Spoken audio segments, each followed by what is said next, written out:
Welcome back to another episode of Cobra Kai Companion. I'm Peter. You guys, I'm really excited because not only is this the first interview of season six, part one, this is the, I feel like in the previous seasons, representation has been lacking of those AAPIs. And so if you guys been following me for a while, you will notice that I try to reach out to all the AAPIs that I can to kind of hear their story. And so with season six, just a lot of representation, and we'll get into it. But joining me is Sung Ho Park, who plays Chung Hee. How you doing, sir?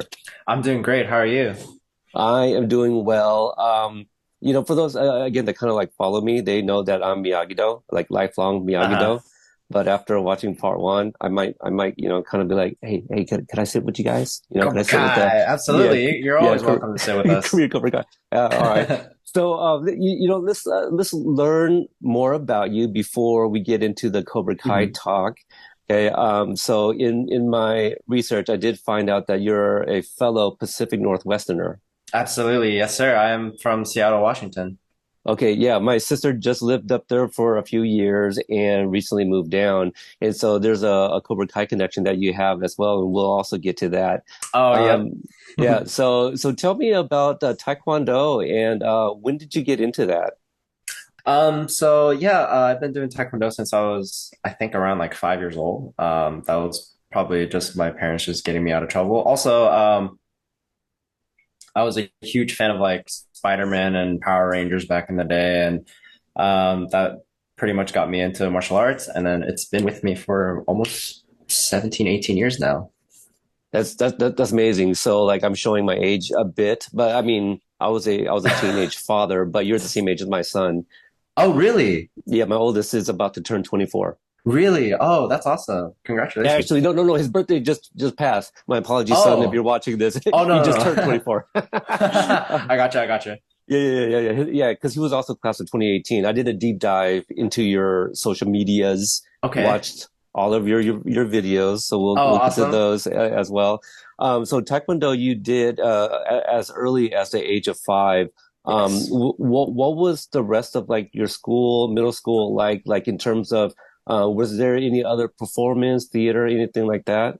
Actually, I didn't do a lot of theater, and I did orchestra when I was in middle school and high school, and I didn't really have any extracurricular activities. Instead, I chose to compete in Olympic sparring in Taekwondo, and that has been my whole middle school, high school life. And then I eventually stopped because I had to go to college and chose to retire then.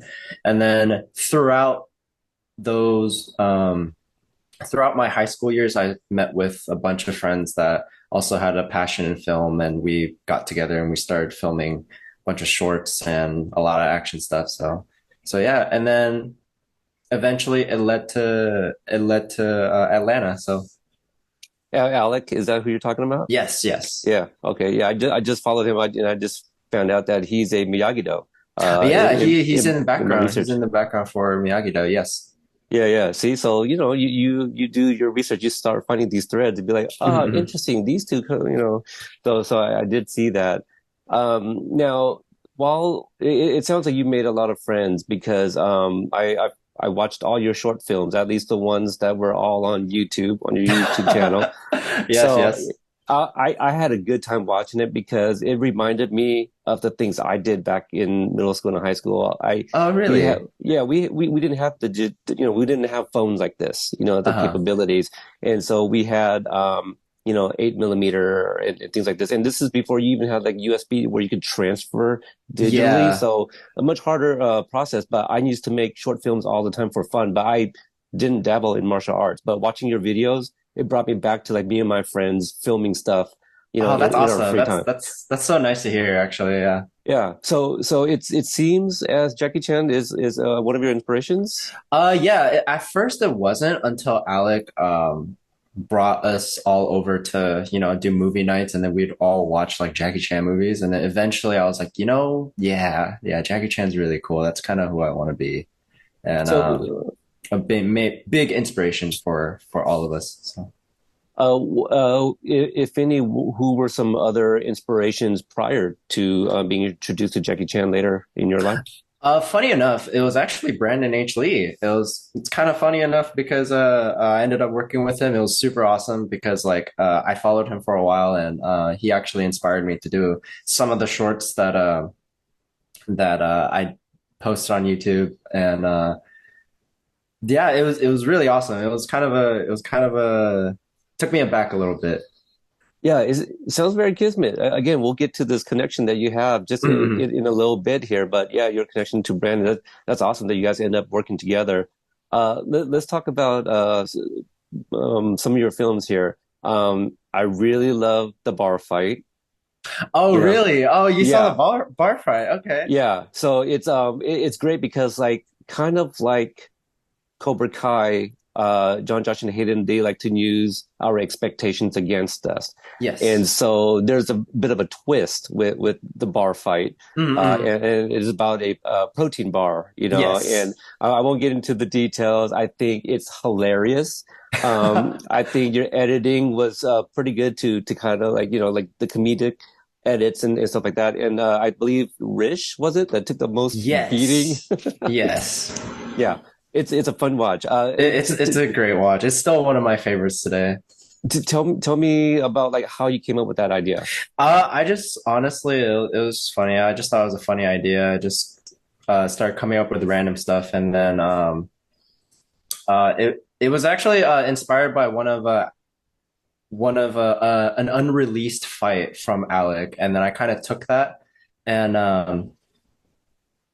I put my own spin into it essentially. So, Yeah, you make a little cameo at the end, a little M. Night oh Shyamalan, yes, like hey, I directed this, but I'm also in this. yep. Um, and let me get into this real quick. Like, you've done martial arts. You mentioned playing an orchestra, right? You said Yes, I orchestra. have played an Uh, orchestra.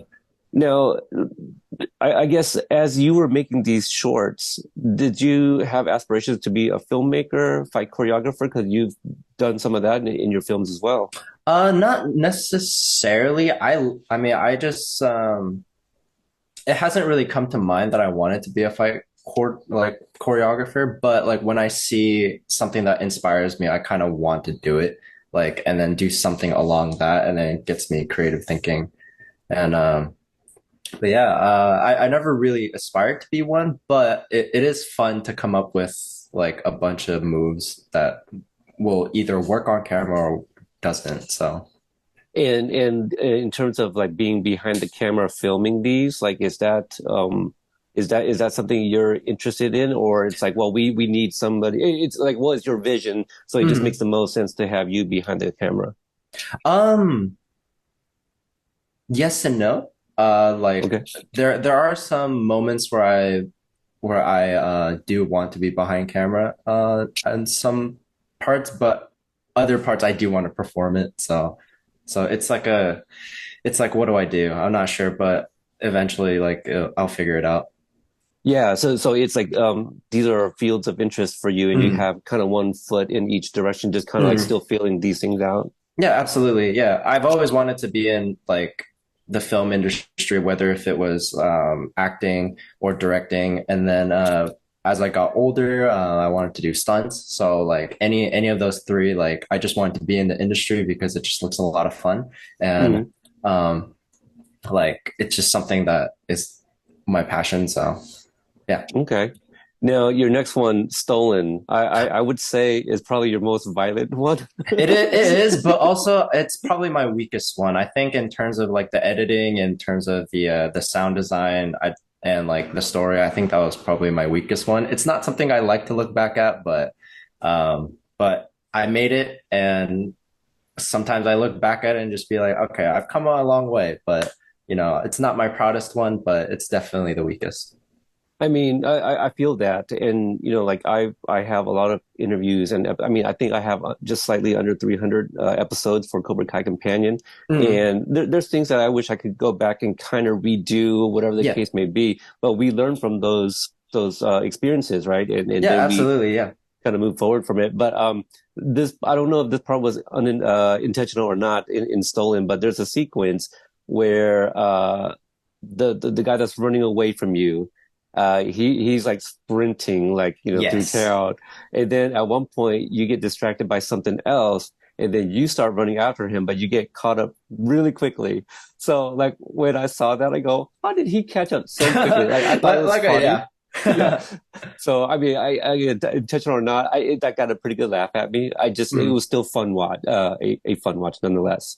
Um, so I think my favorite one is Kung Fu Goons. That is also my favorite one that I've created.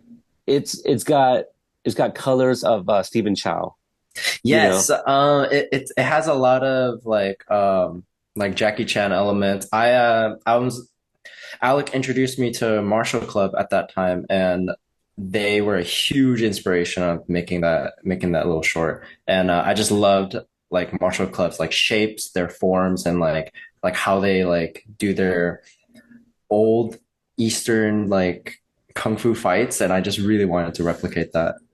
Yeah, and zooming in on like certain details of you guys' cadence, I Mm, thought was really, really funny. The filter you put on, to make it look like the 70s, mhm, kung fu mhm. flicks. I think yeah, I think it's my favorite, and I would definitely encourage people to go check that out. Oh, thank I you. Yeah, I can't get enough of that. That one was really, really well done. And there's like this young lady involved, and I love the little capper at the end. You got to just lay it out there, just kind of like, That's oh, so feeling just funny. out of energy. That was funny because she was a school friend too. So Yeah, so yeah, hilarious. Drunken Amateurs, a little kind of like Kung Fu Goons, maybe hmm like a spiritual predecessor or successor to it. hmm I would imagine, but that's the one I wanted to highlight was Kung Fu Goons. So go check Yes. that out on the channels. So when you were a little bit younger, I don't know how young you were. You got to participate in a film produced by one of my favorite people in the world is Yuji Okamoto's The Paper Yes. Tigers. Yes, I So did. I think I came across that first, and then maybe I realized that you came from Washington. And so hmm yeah, talk about like the project The Paper Tigers and your relationship with Yuji. Oh, so I didn't really meet Yuji through Paper Tigers. How I Okay, got Paper Tigers was actually kind of funny because there was a Facebook what is it? like a post, Like a like Facebook yeah, post for like announcement. background. Yeah, for I like remember. background. And one of the parents um from my Taekwondo school said, "Hey, like maybe you should get on there. I think it would be nice." And then I was like, "Ooh, a movie. That's awesome." Like young me, like I always wanted to like be in a movie. So I instantly just um what is it? Like posted everything that they wanted, and then eventually they called me, and then I got to be a background in Paper Tigers, which is awesome. It was the scene where Master Ken was it was near the end of the film, and Master Ken was saying I forgot the scene now. Oh shoot. He was I haven't, shouting yeah.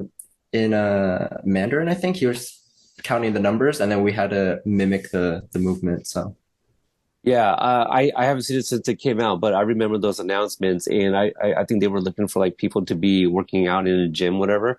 And I mm. was like, oh, I could totally do that, but like my schedule wasn't lining up. Oh, But I see. how cool would it have been like if I ever ended up on that and maybe like we met like back That would have been then? so cool. Yeah, that would have been really, really like kind of again kismet, right? Like just simpatico or whatever the terms are. There's a few different words Uh-huh. for that. Yeah, that's really, really cool. But so you didn't meet him then. I didn't Was meet him there? then, no. Uh-huh. I met him through my coach actually, because my coach well, one of my coaches, I was teaching class one day, and then I think after teaching that particular class, like he showed up and he was like, "Hey, I just want to let you know, I have someone really special coming in. If you want to like come in and watch what we're doing, I think it'd be a great opportunity for you." And I'm very happy that I did because that's when I met Yuji Okamoto, and we got to talking. And at first, I wasn't sure because I didn't want to approach, or like I was too like nervous, I guess I would say, because it's the villain from Karate Kid 2. It It's was awesome. chosen. Yeah, it's It chosen. was Yeah. chosen, yeah. And eventually, the more I showed up to like um, my coach's privates, like I opened up a little bit more on like what I wanted to do and stuff, and then yeah, it all started from there. He's been telling me to come to Atlanta to film for a while, but I think I was just too young, and since I was in college, like I wasn't really entirely sure what my future was going to be, but he eventually said, "Hey, season six is happening. I think you should. This is a great time to go now." And so that's when I made the move last April, and which was the worst time to go because there was a strike. So, Oh, right. Yeah, gosh, obviously I wouldn't have known that you were a part of the show then, but mhm. I showed up in Atlanta the end of it was either May or June, but yeah, it was stuff that was already prearranged because I was supposed to visit the set then. Oh yeah. And yeah, it's and because of the strike, I had to take a rain check, and then I came back and then met you guys a little bit later on. So Mhm. it still ended up working out. So yeah, that's a really neat story. Um, so I guess that's a pretty good segue into Cobra Kai. How much of the Karate Kid were you familiar with, and the show Cobra Kai? I wasn't too familiar with the show until I met Yuji. Hmm. But I did watch one, two, and three, but that was a long time ago. It was a really, really long time ago. So it's been a minute Hmm. since I've seen it. But I was aware of the first three movies, but I haven't really caught up with the show. But because since I met Yuji, that's when I caught up with the show, and it was really good. It was really, really good. So prior to like being attached or any inkling of possibly being on the show, were you kind of like Team Cobra Kai or Team Miyagi-Do? I I like um the themes of Miyagi-Do, but I like the designs of Cobra Kai better. They just look so much better. They do. And yeah, I like the mottos of Miyagi-Do teachings. It's very traditional martial arts, and that's what I really like.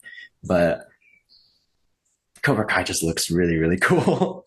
They really do. I'll keep it vague because I have like content from obviously part two that Hmm. I won't be able to share. But when I saw you guys the first time, Hmm. and even John Hurwitz was like, oh, I could see you, rocking one of those. Basically, I was like, yeah, like 100%. But there's something to be said about like representation. And like uh, I've always told people I'm a lifelong Chosen fan. hmm. Yeah, he was a bad guy, but like well, people liked Johnny, and Johnny was considered the villain of part one. People loved Hmm.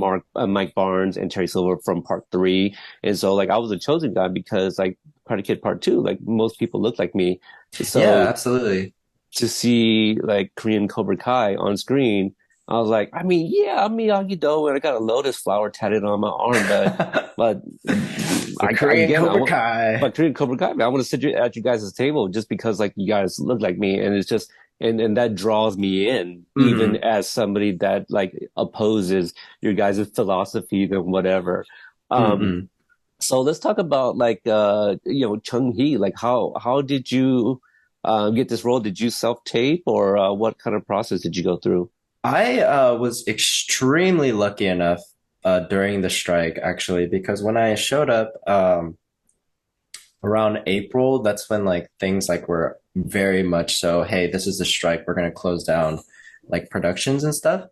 Uh, I I was in I was talking with a couple of people and they were saying, okay, we have like something for you, but it was initially background. It was initially going to be, I think, like a core background for Korean Dojo, and the strike happened, and then all productions, of course, were, they all closed down. And since then, I was networking, I was training to a bunch of places like Jam, and then like a bunch of other stunt gyms.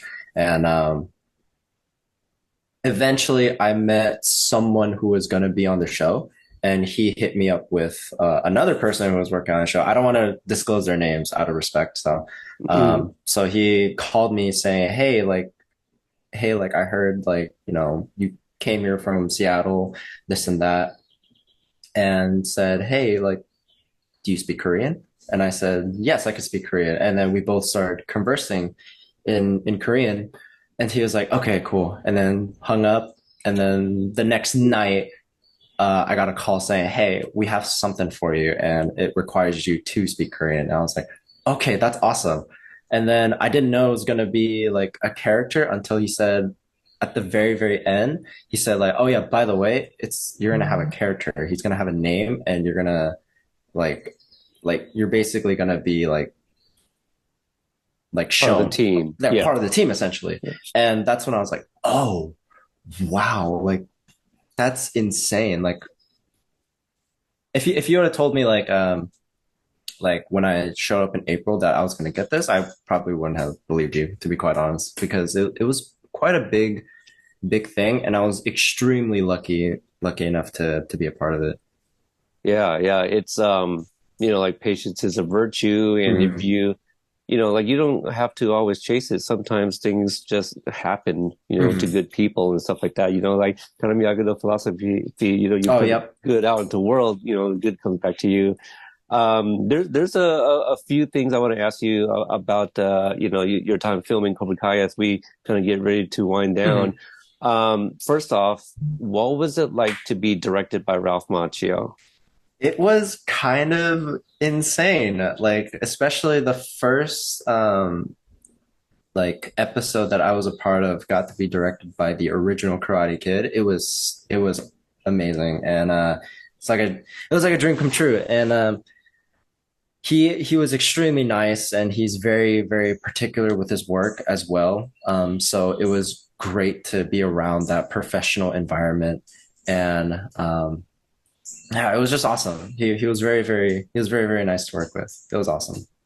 Yeah, I when I saw his name in the credits, I paid a little bit more attention to that Hmm. episode, and also I just love the part where Kreese talks about how like, oh, I had the student and he lost to the Yeah. scrawny. I'm just all like, man, Ralph has directed this Yeah, too, Ralph is directing it. Like that was going on in my head too. I was like, hmm. But yeah, if you could talk about kind of, it seems as Chung Hee has a loyalty to Yoon Do-jin, I believe, Yes. is Daniel's character name, because we see Chung Hee set like some like sandbags behind Kwan, like Yes. during this confrontation. So, did you have any sort of like background, or was there any instructions or directions that you were given for that moment? Not necessarily. They just really wanted me to like be the troublemaker, I guess, like the troublemaker of the group. And well, Quan is more of the troublemaker, but I am, Kind of like help instigated yeah, the situation. yeah, like the instigator, yeah. And but other than that, they just said, hey, we're gonna have you place here, but place the sandbags like next to Quan. And then that was pretty much it. And eventually I had to figure out, oh, like I think I'm supposed to not like this guy. And then so I did my best to act that through my facial expressions.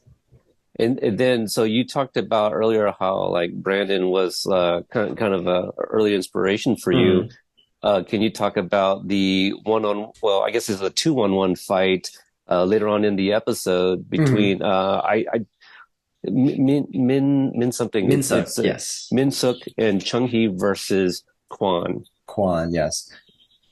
So I thought it was really, really cool because I mean, it's Brandon H. Lee. I've been following him for a bit, and I've seen his kicks, so he can kick really, really well. And the fact that I got to fight with him was really, really cool. And everyone was so nice on set. So Right. Yeah, I bet that's all we ever hear. Like it just feels like a mhm. real family, Yeah, you it know. really is. Did you get to meet much of the kind of like Team USA during part one during filming? Did they keep you guys separated at all? I Yes, they kind of did. I wasn't really how do you say, like, yeah, I wasn't really called in for the Team USA stuff other than like like maybe a little bit of doubling here and there, but it's really nothing. Like they really did like keep us separate until we all meet. So Right. which is Yeah. very, very nice. And that's kind of the story about the Karate Kid Part One as well. Like they kept Ralph away from like the Cobras for most of the Mm, filming, and so that way there's tension like on screen, mm, mm. things of that nature. And we'll kind of end it with this. Can you talk about like the first time you put on some of that like Korean Cobra Kai threads, and also so far at the time of this recording, the trailer's been out, and what has the reception been like, for that little bit we see of you in the trailer? Uh, I think it's been pretty good. Like, it's very much so like, still not really a lot has been shown. So, which, I think it's a good sign that, there's not a lot of like reception around it because not a lot has been shown. But when I was wearing the Cobra Kai like gis for the first time, it was really, really cool. I just didn't think I didn't think I was gonna be a part of that, to be quite honest with you. But now wearing it, yeah, it was really awesome. Like it just It was, felt different, it was like surreal, right? Yeah, it It's felt like really it's surreal. like almost like this is almost not real. Like this, Yeah. yeah. Man, I had a chance to almost put on the Miyagi-Do one, and Martin. Really? Yeah, well, because I was visiting with Frank, and Frank was showing me around. He put me Uh-huh. in a chosen jacket, and then I was like, "Hey, That Frank, is could you?" awesome. He goes, I go, "Frank, could you put me in a gi?" He goes, "Yeah, which dojo?" I go, "Frank, I got a Miyagi-Do Lotus on my arm." And then as we were walking out, Martin Cove showed up for his fitting. I'm like, "Oh no." Quite an So unfortunate turn of events. yeah, I was supposed to go back and see Frank, but by the time I saw him, went back after visiting you guys, Mhm. he had left for the evening. Oh, I see. But yeah, how cool would it have been to have me like in a Miyagi-Do gi, like the day that Hawk's promo came out and Yes, revealed the new yes. dojo? Yeah, it would have been cool.